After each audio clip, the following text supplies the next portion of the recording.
Hi everyone, welcome to Sam institute. So మన daily current అఫైర్స్లో భాగంగా ఈరోజు ఇంపార్టెంట్ కరెంట్ ఈవెంట్స్ ఉన్నాయి, ఒకసారి చూద్దాము.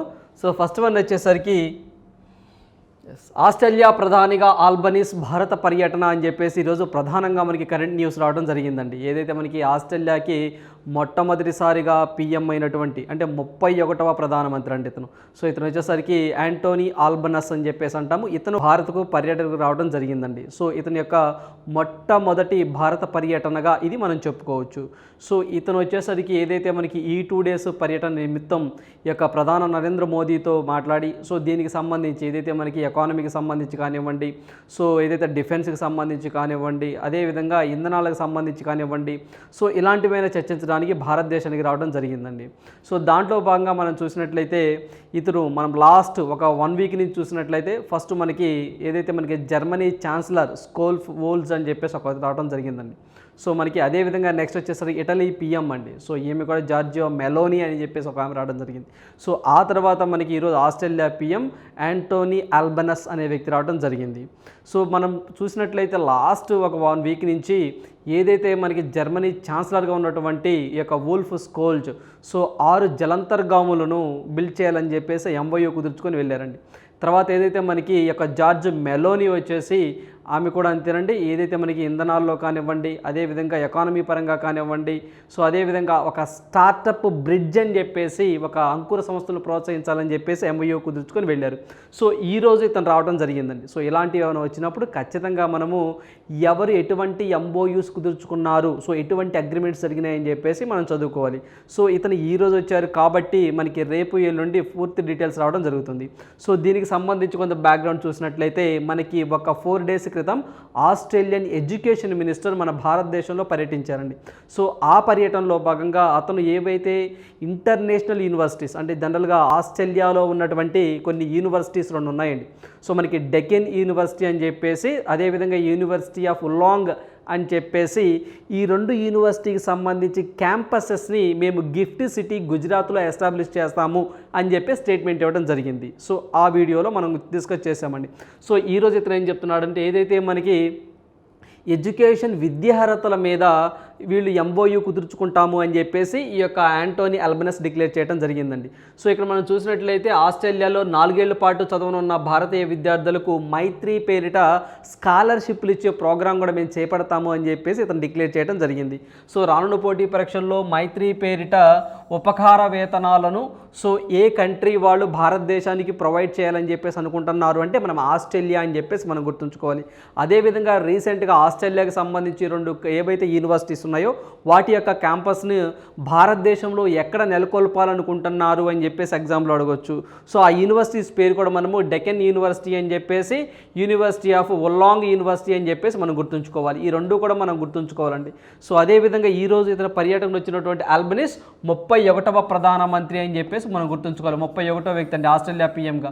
సో ఇతను ఇండియా రాగానే మనకి ఏదైతే మనకి సబర్మతి ఆశ్రమంకు వెళ్ళాడని, అక్కడ గాంధీజీ నివసించిన ఒక చిన్న గదిని అతను విజిట్ చేశారు అని చెప్పేసి ఈరోజు ప్రధానంగా న్యూస్ రావడం జరిగింది. ఆ గాంధీ గారు నివసించినటువంటి ఒక చిన్న ఆ గది పేరు ఏంటి అని చెప్పేసి మనం బాగా గుర్తుంచుకోవాలండి. సో అది కూడా మనము హృదయ్ కుంజ్ అని చెప్పేసి అంటామండి. సో ఆ యొక్క భవనం పేరు అని చెప్పేసి మనం గుర్తుంచుకోవాలండి, హృదయ్ కుంజ్ అని చెప్పేసి గుర్తుంచుకోవాలి. సో అదేవిధంగా దీనికి సంబంధించి ఈ యొక్క మైత్రి ఇది కూడా మనం ఎగ్జామ్ పాయింట్ ఆఫ్ వ్యూలో గుర్తుంచుకోవాల్సిన అంశాలు ఉపకార వేతనాలు. సో ఇది కూడా ఆస్ట్రేలియాకి సంబంధించినటువంటి పర్యటన అండి. సో ఇతను ఫస్ట్ టైం మన భారతదేశానికి రావడం గుర్తుంచుకోవాలి.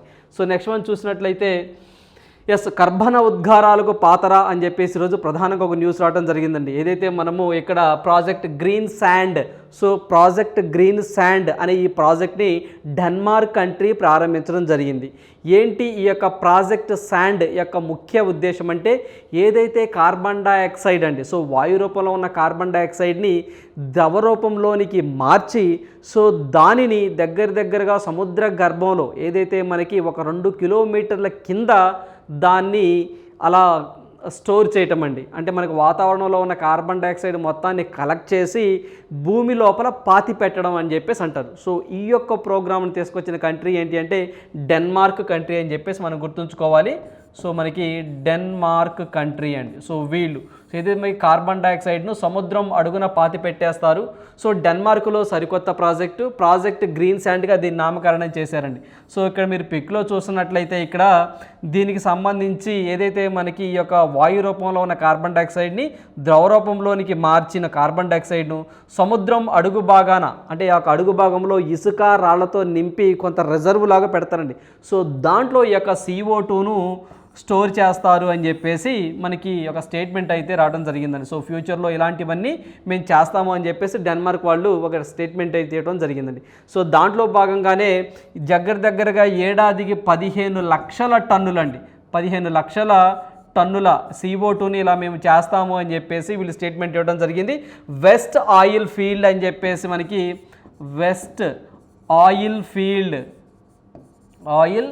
ఫీల్డ్ సో ఈ ఏరియాలో మేము ఇది చేస్తున్నాము అని చెప్పేసి సో అక్కడ ఒక రిజర్వ్ను కూడా అండి, సముద్ర గర్భంలో ఇసుక రాళ్లతో ఒక రిజర్వ్ను కూడా ఆ యొక్క CO2 రిజర్వ్ చేయడానికి కొంత ప్రాంతాన్ని కూడా మేము కల్పించాము అని చెప్పేసి సో ఇక్కడ ఆ యొక్క ప్రాజెక్ట్ని మేము చేపడతాము అని చెప్పేసి డెన్మార్క్ రాజు ఎవరైతే ఉన్నారో ఫ్రెడ్రిక్ అండి, ఆయన ఫ్రెడ్రిక్ అని చెప్పేసి అంటాము. సో ఇతను ఈ యొక్క ఫ్రెడ్రిక్ అండి, సో ఈ యొక్క ఫ్రెడ్రిక్ చెప్పడం జరిగిందండి. సో మనకి డెన్మార్క్ రాజు ఎవరు అంటే ఫ్రెడ్రిక్ అని చెప్పేసి గుర్తుంచుకోవాలి. సో ఇతను స్టేట్మెంట్ ఇవ్వడం జరిగింది. గ్రీన్ శాండ్ ప్రాజెక్ట్ మెయిన్ ఉద్దేశం ఏంటంటే ఏదైతే కార్బన్ డైఆక్సైడ్ని సేకరించి దానిని ద్రవరూపంలోనికి మార్చండి, సో దానిని ద్రవరూపంలోనికి మార్చి ఈ యొక్క భూమి కింద పాతి పెట్టడం. సో దీనిని మనము ప్రాజెక్ట్ గ్రీన్ శాండ్ అని చెప్పేసి అంటాము. ఫస్ట్ ఈ యొక్క ప్రాజెక్ట్ని చేపట్టిన కంట్రీ ఏంటి అంటే డెన్మార్క్ అని గుర్తుంచుకోండి సరిపోతుంది. సో రానున్న పోటీ పరీక్షల్లో ఇలాంటివి ఏమైనా కొత్తగా ఇన్నోవేషన్ చేస్తే అది ఏ కంట్రీలో జరిగింది అని కూడా ఎగ్జామ్లో అడగడానికి పాసిబిలిటీగా ఉంటుందండి. సో ఈ ప్రాజెక్ట్ యొక్క మెయిన్ ఉద్దేశం ఏంటంటే సో మనకి వాతావరణంలో కార్బన్ డైఆక్సైడ్ లెవెల్స్ని తగ్గించడం. సో 2070 కల్లా జీరో ఉద్గారాలు అంటాం కదా, సో వాటిని తగ్గించే క్రమంలో మా వంతు ఇది కృషి చేస్తాము అని చెప్పేసి డెన్మార్క్ యువరాజు ఫ్రెడ్రిక్సన్ సో ఇతను ఒక స్టేట్మెంట్ ఇవ్వడం జరిగింది. సో నెక్స్ట్ వన్ చూద్దాము. సో నెక్స్ట్ వన్ చూసినట్లయితే విశాఖలో ICDI కాంగ్రెస్ 25వ కాంగ్రెస్ అని చెప్పేసి ఈరోజు ప్రధానంగా న్యూస్ రావడం జరిగింది. సో మనకి ICDI అండి, సో మనకి ఇది international commission on irrigation and drainage అని చెప్పేసి అంటామండి. సో ఇది మనము ICDI అంటే international commission on irrigation and drainage అని చెప్పేసి అంటామండి. సో ఇది ఒక 25వ కాంగ్రెస్ సదస్సు అండి. సో ఈ యొక్క మెయిన్ ఉద్దేశం ఏంటంటే ఇది సో ఏదైతే మనకి నీటికి సంబంధించినటువంటి సంరక్షణలు ఏ విధంగా తీసుకోవాలి, సో అదేవిధంగా ప్రపంచంలో ఉన్నటువంటి కట్టడాలు ఏవైతే డ్యామ్స్ ఎలా ఉన్నాయి వాటి సేఫ్టీ ఎలా ఉంది, సో నీటిని ఏ విధంగా పొదుపుగా వాడుకోవాలి, సో టెక్నాలజీని ఉపయోగించి నీటి పొదుపు చర్యలను ఏ విధంగా చేయాలి, సో ఇలాంటివన్నీ ఈ యొక్క మీటింగ్లో డిస్కస్ చేసుకుంటూ ఉంటారు. సో దీనికి సంబంధించి ICDIకి సంబంధించి 24వ సదస్సు అనేది సో 24th కాంగ్రెస్ సదస్సు అనేది మనకి లాస్ట్ టైం ఆస్ట్రేలియా అడిలైడ్లో జరిగిందండి. సో ఆ తర్వాత ఈ సంవత్సరం అనేది 2023లో మనకి అక్టోబర్ నవంబర్ ఆ ప్రాంతంలో జరుగుతుంది అని చెప్పారు. సో ఈ ప్రాంతంలో మన భారతదేశంలోనే మన ఆంధ్రప్రదేశ్ విశాఖపట్నంలో ఈ యొక్క ICDI 25వ కాంగ్రెస్ సదస్సు సమావేశం జరుగుతుంది. యాక్చువల్గా ఇది ఫస్ట్ మన భారతదేశంలోనండి 1951లో సిమ్లా వేదికగా ఈ యొక్క ICDI అనే ఒక కాంగ్రెస్ సదస్సు ఏర్పాటు చేయడం జరిగింది. సో ఆ తర్వాత 1951లో మొట్టమొదటిగా సమావేశమైంది ఢిల్లీలోనే సమావేశమయ్యారండి. ఆఫ్టర్ దట్ ఈ 72 ఇయర్స్ తర్వాత మళ్ళీ మన భారతదేశంలోని ఆంధ్రప్రదేశ్లో విశాఖపట్నంలో ఈ యొక్క సదస్సు జరుగుతుంది. సో నీటి చర్యలను పెంపులో భాగంగా, అదేవిధంగా ఆనకట్టల పరిరక్షణలో భాగంగా టెక్నాలజీని ఉపయోగించి రైతులకు ఏ విధంగా నీటి సదుపాయాన్ని కల్పించాలని సో ఈ యొక్క కాన్ఫరెన్స్లో మాట్లాడుకుంటూ ఉంటారు. మెయిన్ ఉద్దేశం ఇదండి. మొత్తం దగ్గరగా దీంట్లో దగ్గరగా 78 కంట్రీలు ఉంటాయండి. సో 78 కంట్రీస్ మెంబర్స్గా ఉంటాయి అని చెప్పేసి కూడా మనం గుర్తుంచుకోవాలి. సో ఇక్కడ మనం చూసినట్లయితే నవంబర్లో జరుగుతుంది అని చెప్పేసి విశాఖపట్నంలో 25వ కాంగ్రెస్ అండి. అదేవిధంగా దీని యొక్క అబ్రివేషన్ కూడా మనం గుర్తుంచుకోవాలి. దీంట్లో భాగంగా ఇక్కడ మనం చూసినట్లయితే విశాఖపట్నం వేదికగా కానుందండి. సో ఇందుకు 78 దేశాల హాజరవుతారు అని చెప్తున్నారు. వ్యవసాయంలో నీటి ఎద్దడిని సమర్థంగా ఎదుర్కోవడం కోసం దీన్ని రూపొందించాము అని చెప్పేసి సో 1950లో అండి. సో సిమ్లా వేదికగా మనం డిస్కస్ చేశాము. సో మొత్తం దీంట్లో ఇప్పటివరకు అండి, సో ఇప్పటివరకు 78 దేశాలు సభ్యులుగా ఉన్నాయండి. సో ఇప్పటివరకు మొత్తము 78 దేశాలు సభ్యులుగా ఉన్నాయి. 1951లో మొట్టమొదటిసారిగా ఢిల్లీలో నిర్వహించారు. ఆ తర్వాత 72 ఏళ్ల తర్వాత విశాఖపట్నంలో నిర్వహిస్తున్నాము అని చెప్పేసి ఈరోజు ప్రధానంగా న్యూస్ రావడం జరిగిందండి. సో మనకి లాస్ట్ టైం కూడా ఈ యొక్క international commission on irrigation and drainage సంబంధించి ఆస్ట్రేలియాలో జరిగిందండి. అప్పుడు ఏదైతే మన వరల్డ్ హెరిటేజ్, సో మనకి వరల్డ్ హెరిటేజ్ ఇరిగేషన్ స్ట్రక్చర్ అని చెప్పేసి, సో మన భారతదేశంలో మొత్తము 4 ప్రాజెక్టులకి వరల్డ్ హెరిటేజ్ స్ట్రక్చర్ అనే హోదాని కల్పించిందండి. సో వారసత్వ కట్టడాలు అంటే నీటికి సంబంధించి వాటిల్లో మనము మన ఆంధ్రప్రదేశ్ నుంచి సర్ ఆర్థర్ కాటన్ బ్యారేజ్ని ఒకదాన్ని సెలెక్ట్ చేయడం జరిగింది. సో అదేవిధంగా ఒడిషా నుంచి ఋషికుల్య బైతరణి అనే ప్రాజెక్ట్ని సెలెక్ట్ చేయడం జరిగింది. సో తమిళనాడు నుంచి మనము భవానీ అప్పర్ డ్యామ్ అని చెప్పేసి ఈ 4 ప్రాజెక్టులని ఈ యొక్క ఇది మనకి 2022లో జరిగినటువంటి సమావేశం, 24వ సమావేశం దీంట్లో డిక్లేర్ చేయడం జరిగింది. ఈ పాయింట్ కూడా మనం బాగా గుర్తుంచుకోవాలండి. సో కాటన్ బ్యారేజ్ కానివ్వండి, సో మనకి బైతరణి కానివ్వండి, ఋషికుల్య కానివ్వండి, అదేవిధంగా ఏదైతే మనకి భవానీ అప్పర్ డ్యామ్ కానివ్వండి, సో ఈ 4 కూడా మనకి last time world heritage irrigation స్ట్రక్చర్గా గుర్తింపబడ్డాయి. అంటే మంచి ఇంపార్టెంట్ డ్యామ్స్గా వీటిని గుర్తించడం జరిగిందండి ఐసిఐడి వాళ్ళు. సో ఈ సంవత్సరం ఎక్కడ జరగబోతుందంటే మన విశాఖపట్నంలో జరగబోతుంది, గుర్తుంచుకోవాలి. Very very important. So next one చూద్దాము. సో మనకి రెండోసారిగా త్రిపుర సీఎంగా మాణిక్ సాహా అని చెప్పేసి ఈరోజు ప్రధానంగా న్యూస్ రావడం జరిగిందండి. సో మనకి నిన్న ఏదైతే మనకి నాగాల్యాండ్ కానివ్వండి, మేఘాలయ కానివ్వండి సీఎంల ప్రమాణ స్వీకారం జరిగింది. సో ఈరోజు వచ్చేసరికి మనకి ఈ యొక్క త్రిపుర సీఎంగా మాణిక్ సాహా రెండోసారి ప్రమాణ స్వీకారం చేయడం జరుగుతుందండి. సో దాంట్లో భాగంగానే సో మనకి మొత్తము 60 సీట్లకు గాను 32 సీట్లు అండి. సో 32 సీట్లు అనేది భాజపా విన్ అయిందండి అక్కడ. సో అదేవిధంగా టిప్రా మెథా అని చెప్పేసి అక్కడ ఒక రీజనల్ పార్టీ ఒకటి ఉందండి. సో దానికి 13 సీట్లు రావడం జరిగింది. సో ఈ యొక్క ఏదైతే మనకి టిప్రా మెథా ఉంటుందో సో దీనికి సంబంధించి మధ్య ప్రద్యోతి కిషోర్ అండి, దీని యొక్క హెడ్ కిషోర్, ఈ పార్టీ యొక్క ప్రెసిడెంట్ అండి ప్రత్యోతి కిషోర్. టిఫ్రా మీద 13 సీట్లు వచ్చాయి. సో బీజేపీకి అయితే 32 స్థానాలు విన్నాయి. సో అందువల్ల రెండోసారి అండి, సో బీజేపీ అధికారం రావడం అక్కడ రెండోసారి. సో మాణిక్ సాహా అని చెప్పేసి మనం గుర్తుంచుకోవాలి. సో అదేవిధంగా ఇక్కడ మనం చూసినట్లయితే దీనికి సంబంధించి ఏదైతే మనకి త్రిపుర స్టేట్ ఉంటుందో ఇది 1972 జూన్ 21వ తారీఖు ఫామ్ అయిందండి. సో మనకి ఈ యొక్క త్రిపుర స్టేట్ ఎప్పుడు స్టేట్గా ఫామ్ అయిందంటే 1972 అనే పాయింట్ మనం గుర్తుంచుకోవాలి. సో నెక్స్ట్ వన్ చూద్దాము. సో నెక్స్ట్ వన్ చూసినట్లయితే సూర్యారావు బ్యాగ్స్ అవార్డ్స్, ఏదైతే మనకి సూర్యారావు అని చెప్పేసి ఈయన ఒక ప్రొఫెసర్ అండి. సో ఇతను చెన్నైలో పనిచేస్తూ ఉంటారు. ఇతనికి ఒక అవార్డు రావడం జరిగిందండి. అదే మనకి international medical scientist of the year award 2023. So మనకి international medical scientist of the year award 2023 అనే అవార్డు రావడం జరిగింది. సో ఇతను ప్రాపర్గా అయితే మాత్రం ఆంధ్రప్రదేశ్ రాష్ట్రం సంబంధించి శ్రీకాకుళం జిల్లాకు సంబంధించిన వ్యక్తి అండి. సో ఇతను ప్రొఫెసర్గా చెన్నైలో పనిచేస్తూ ఉన్నారు. సో ఇతను 35 సంవత్సరాలు ఎవరైతే హెచ్ఐవి పేషెంట్లు కానివ్వండి, అదేవిధంగా ఎయిడ్స్ పేషెంట్లు ఉంటారో సో వాళ్ళ కోసము 30 సంవత్సరాలుగా విశేషంగా సేవ చేస్తున్నాడు ఈ యొక్క వ్యక్తి. సో అందుకు గాను ఈ యొక్క అవార్డు ఇవ్వడం జరిగిందండి. సో ఈ యొక్క అవార్డుని ఎవరైతే మనకి నరేంద్ర మోదీ గారి యొక్క స్పెషల్ అడ్వైజర్గా ఉన్నటువంటి దీపక్ వోహర్ అని చెప్పేసి ఉంటారు. అతను ఈ యొక్క అవార్డుని ఇతనికి ప్రదానం చేయడం జరిగిందండి. సో ఇతనే మనకి సూర్యారావు అని చెప్పేసి అంటాము. సో ఇతని పేరు మనం బాగా గుర్తుంచుకోవాలి ఎగ్జామ్ పాయింట్ ఆఫ్ వ్యూలో, సూర్యారావు. సో ఇతను ఆంధ్రప్రదేశ్ రాష్ట్రానికి సంబంధించిన వ్యక్తే.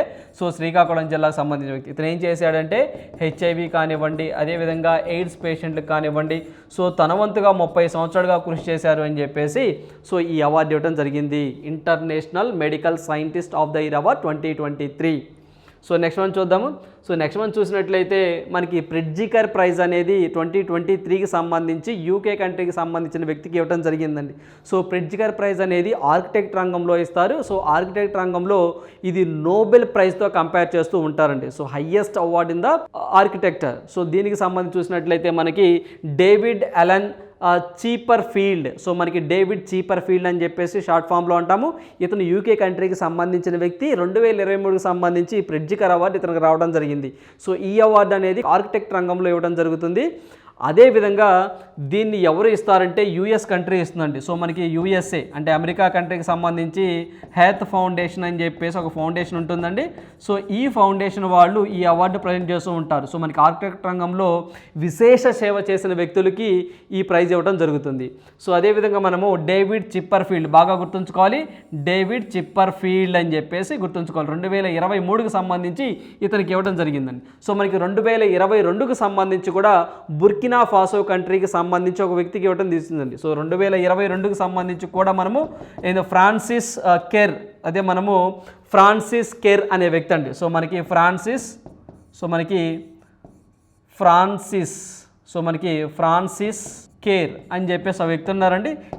ఇతనికి ఇవ్వడం జరిగిందండి 2022కి అయితే మాత్రము 2022 అండి. సో మనకి 2022కి సంబంధించి ప్రెడ్జికర్ అవార్డు ఎవరికి ఇచ్చారు అంటే మనకి ఫ్రాన్సిస్ కేర్ అనే వ్యక్తికి ఇవ్వడం జరిగింది. ఇతను ఏ కంట్రీకి సంబంధించిన వ్యక్తి అంటే బుర్కినా ఫాసో అండి. సో మనకి బుర్కినా ఫాసో కంట్రీకి సంబంధించిన వ్యక్తి ఇతనికి ఇవ్వడం జరిగింది. సో 2023 అయితేనేమో డేవిడ్ చిప్పర్ఫీల్డ్, ఇతను యూకే లండన్ కంట్రీకి సంబంధించిన వ్యక్తి. సో అదేవిధంగా మన భారతదేశం నుంచి మొట్టమొదటిసారికి అవార్డు తీసుకున్న వ్యక్తి అండి. సో మన బాలకృష్ణ దోషి గారు అని చెప్పేసి మనకి రీసెంట్గా చనిపోవడం జరిగింది. సో అతనికి కూడా మనకి పద్మ విభూషణ్ అవార్డు రావడం జరిగింది 2023కి సంబంధించి. సో ఆర్కిటెక్ట్ రంగంలో విశేష సేవ చేసినందుకు గాను ఈ యొక్క బాలకృష్ణ దోషి గారికి అవార్డు ఇవ్వడం జరిగిందండి. సో మన భారతదేశం నుంచి మొట్టమొదటిసారిగా తీసుకున్న వ్యక్తి ఈ యొక్క బాలకృష్ణ దోషి అని చెప్పేసి మనం గుర్తుంచుకోవాలి. అదేవిధంగా ఈ యొక్క బాలకృష్ణ దోషి గారు ఎవరైతే ఉంటారో అదేవిధంగా మీ యొక్క బాలకృష్ణ విఠల్ దాస్ దోషి అని చెప్పేసి మనం పూర్తిగా పిలుస్తామండి. సో ఇతనికి 2018లో అండి. సో మనకి బాగా గుర్తుంచుకోవాలి 2018లో ఈ యొక్క అవార్డు రావడం జరిగిందండి. సో మనకి 2018లో ఈ యొక్క అవార్డు రావడం జరిగింది. ఫస్ట్ ఇండియన్గా కూడా మనం బాగా గుర్తుంచుకోవాలండి ఇతన్ని ఫస్ట్ ఇండియన్. సో ఇతనైతే మాత్రం ఈ అవార్డు తీసుకున్న వ్యక్తుల్లో 52వ వ్యక్తి అండి. గుర్తుంచుకోవాలి ఇతనికి మేలో ప్రజెంట్ చేస్తారండి ఈ అవార్డు.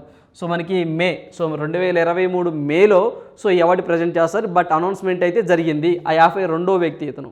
సో మన భారతదేశం మొట్టమొదటి వ్యక్తి బాలకృష్ణ విఠల్ దాస్ దోషి 2018లో ఈ అవార్డు తీసుకోవడం జరిగింది. సో ఇదంటే దీనికి సంబంధించినటువంటి ఆర్కిటెక్చర్ ప్రైజ్ సంబంధించి. సో నెక్స్ట్ వన్ చూద్దాము. సో నెక్స్ట్ వన్ చూసినట్లయితే ఇది మనం ఫ్రింజెక్స్ 2023 అని చెప్పేసి మనకి ఫ్రాన్స్ ఇండియా జాయింట్ ఎక్సర్సైజ్ అని చెప్పి చెప్తామండి. ఫ్రాన్స్ ఇండియా జాయింట్ ఎక్సర్సైజ్ 2023 ఇది ఫస్ట్ ఎడిషన్ అండి. ఫస్ట్ టైం ఇది జరగటము. ఇది ఒక ఆర్మీ ఎక్సర్సైజ్ అని చెప్పేసి మనం గుర్తుంచుకోవాలి. ఏదైతే మనకి ఇది తిరువనంతపురం కేరళలో ఈ యొక్క ఎక్సర్సైజ్ జరిగిందండి. మనకి ఫ్రాన్స్కి ఏదైతే మనకి రెండు కంట్రీస్ మధ్య ఉన్నటువంటి ద్వైపాక్షిక సంబంధాల్లో భాగంగా ఈ యొక్క ఆర్మీని స్ట్రెంథన్ చేసుకోవటం కోసము ఈ యొక్క ఎక్సర్సైజ్ అనేది కండక్ట్ చేస్తూ ఉంటారండి.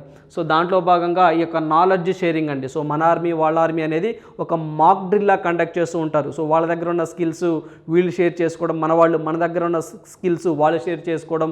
సో ఇలాంటి టాక్టికల్ ఇష్యూస్ మొత్తము ఈ యొక్క ఎక్సర్సైజ్లో వాళ్ళు షేర్ చేసుకుంటూ ఉంటారండి. సో ఈ సంవత్సరానికి సంబంధించి ఇది ఫస్ట్ ఎడిషన్ అని చెప్పేసి గుర్తుంచుకోవాలి. It is a army exercise అని చెప్పేసి మనం గుర్తుంచుకోవాలి. ఫస్ట్ ఎడిషన్ అని చెప్పేసి సో ఆర్మీ ఎక్సర్సైజ్ అని చెప్పేసి మనం గుర్తుంచుకోవాలండి. అదేవిధంగా ఇదైతే మాత్రము తిరువనంతపురంలోనే ప్యాంగోడి మిలిటరీ స్టేషన్ అండి. మిలిటరీ స్టేషన్ అని చెప్పేసి ఉంటుంది. ప్యాంగోడ్ మిలిటరీ స్టేషన్ అని చెప్పేసి అక్కడ తిరువనంతపురం కేరళలో ఈ యొక్క ఇదైతే మనకి ఆర్మీ ఎక్సర్సైజ్ జరగడం జరిగింది. గుర్తుంచుకోవాలి. అదేవిధంగా ఇక్కడ మనం చూసినట్లయితే మనమండి. సో మనం అనేది ఈ యొక్క డేకి సంబంధించి ఏదైతే మనకి ఈ యొక్క ఫ్రాన్స్తో అండి ఇంకా మనం ఏమంటే సో వరుణ కానివ్వండి, సో మనకి వరుణ, అదేవిధంగా గరుడ, అదేవిధంగా శక్తి కానివ్వండి, అదేవిధంగా మన డెజర్ట్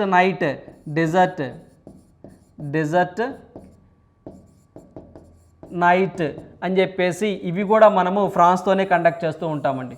సో మనం ఫ్రాన్స్తో కూడా వరుణ ఎక్సర్సైజ్ అని చెప్పేసి ఇది నావల్ ఎక్సర్సైజ్ అని చెప్పేసి వరుణ అండి. అదేవిధంగా గరుడ అండి. సో మనకి గరుడ అయితే మాత్రము ఇది ఒక ఎయిర్ ఎక్సర్సైజ్ అని చెప్పేసి, అదేవిధంగా శక్తి అండి. సో శక్తి అయితే ఇది ఒక ఆర్మీ ఎక్సర్సైజ్ అని చెప్పేసి, అదేవిధంగా డెజర్ట్ నైట్ అని చెప్పేసి ఇది ఒక ఎయిర్ ఎక్సర్సైజ్ అని. సో ఇవి కూడా మనం బాగా గుర్తుంచుకోవాలండి. ఒక్కోసారి వరుణ ఇచ్చి ఇది ఆర్మీ ఎక్సర్సైజ్ అని చెప్పేసి ఎగ్జామ్లో అడుగుతూ ఉంటారు. నో, ఇది వచ్చేసి ఒక నావల్ ఎక్సర్సైజ్ అని చెప్పేసి మనం గుర్తుంచుకోవాలి. గరుడ అని చెప్పేసి సో మనకి జోధ్పూర్లో జరిగిందండి. అదేవిధంగా ఇది వచ్చేసరికి డెజర్ట్ నైట్, ఇది కూడా ఒక ఎయిర్ ఎక్సర్సైజ్ 2021లో జరిగింది. సో మళ్ళీ ఈ మధ్యలో ఏం జరగలేదండి. సో ఇది కూడా జోధ్పూర్ రాజస్థాన్లో జరిగింది. సో శక్తి ఒకటి గుర్తుంచుకోవాలి, ఆర్మీ ఎక్సర్సైజ్. వరుణ సో రీసెంట్గా జరిగిందండి. ఇది ఒక నావల్ ఎక్సర్సైజ్ అని చెప్పేసి గుర్తుంచుకోవాలి. అదేవిధంగా ప్యాంగోడ్ మిలిటరీ స్టేషన్ తిరువనంతపురం కేరళలో ఈ యొక్క ఫ్రింజెక్స్ అంటే ఏం లేదండి, ఎఫ్ఆర్ అంటే ఫ్రాన్స్ అని, ఐఎన్ అంటే ఇండియా అని, జే అంటే జాయింట్, ఈఎక్స్ అంటే ఎక్సర్సైజ్. సో అదే దాని పూర్తి అబ్రివేషన్. సో ఏవైతే ఇలాంటివి ఉన్నాయో డిఫెన్స్కి సంబంధించి, ఎయిర్ ఫోర్స్కి సంబంధించి, నేవీకి సంబంధించి మనం ఖచ్చితంగా రేపు రానున్న మెయిన్స్ ఎగ్జామ్లో ఒక బిట్టును మనం ఎక్స్పెక్ట్ చేయొచ్చండి. సో ఇలాంటి వాటి మనం కొంచెం ఫోకస్గా చదువుకోవాల్సిన అంశాలు. సో నెక్స్ట్ వన్ చూసినట్లయితే ఎస్, ఈరోజు మనకి వరల్డ్ కిడ్నీ డే అండి. సో మనకి ఈరోజు వరల్డ్ కిడ్నీ డేగా మనం మార్చి 9వ తారీఖు జరుపుకుంటూ ఉంటాము. సో నిన్న వచ్చేసరికి ఇంటర్నేషనల్ ఉమెన్స్ డే జరుపుకున్నాము, ఈరోజు కిడ్నీ డే జరుపుకుంటున్నామండి. సో ఏదైతే మనకి ఈ యొక్క కిడ్నీ పేషెంట్లకు సంబంధించి వాళ్ళకి కొంత ధైర్యం కల్పించడం కోసం కానివ్వండి, సో ఫ్యూచర్లో కిడ్నీ వ్యాధి రాకుండా ఎటువంటి చర్యలు తీసుకోవాలని కానివ్వండి, ఇలాంటి ఒక అవేర్నెస్ ప్రోగ్రాములని కండక్ట్ చేస్తూ ఉంటారు. సో దానికి సంబంధించి ఒక థీమ్ తెలుసుకోండి, సో డేట్ తెలుసుకోండి సరిపోతుంది. వరల్డ్ కిడ్నీ డే వచ్చేసరికి మనకి మార్చి 9వ తారీఖు అని చెప్పేసి.